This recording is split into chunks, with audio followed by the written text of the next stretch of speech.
Hello কলকাতাবাসী, আমি আজকে একটা চিংড়ি মাছের রেসিপি করছি। এই ফার্স্টে একটা কড়া নিয়েছি, কড়ার মধ্যে তেল গরম করে ওর মধ্যে কেটে রাখা পেঁয়াজ, টমেটো আর গোটা জিরে দিয়ে দিয়েছি। দিয়ে দেওয়ার পর হালকা নাড়াচাড়া করে নেওয়ার পর ওর মধ্যে একটু সামান্য চিনি দিয়েছি। চিনি দেওয়ার পর এর মধ্যে আমি আবার নাড়াচাড়া করে নিয়েছি। করে নেওয়ার পর এর মধ্যে আমি আবার একটুখানি আদা রসুনের পেস্ট দিয়েছি।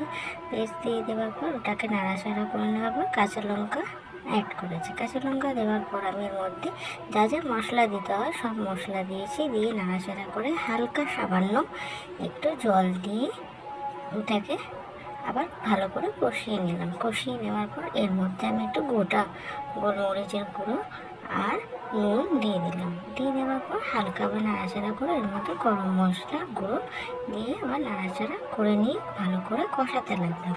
কষিয়ে নেওয়ার পর এর মধ্যে আমি একটু সামান্য সয়া সস দিলাম। সয়া সস দেওয়ার পর এর মধ্যে ভালো করে করে মধ্যে চিংড়ি মাছ দিয়ে দিলাম। দিয়ে ভালো করে নাড়াচাড়া করে আবার সামান্য একটু জল দিয়ে ভালো করে এটাকে তৈরি করে নিলাম। তৈরি হয়ে যাওয়ার পরে এবার দেখুন রেডি আমার চিংড়ি মাছ রেডি। তো এখানেই আমার রান্না শেষ। Bye bye, tata.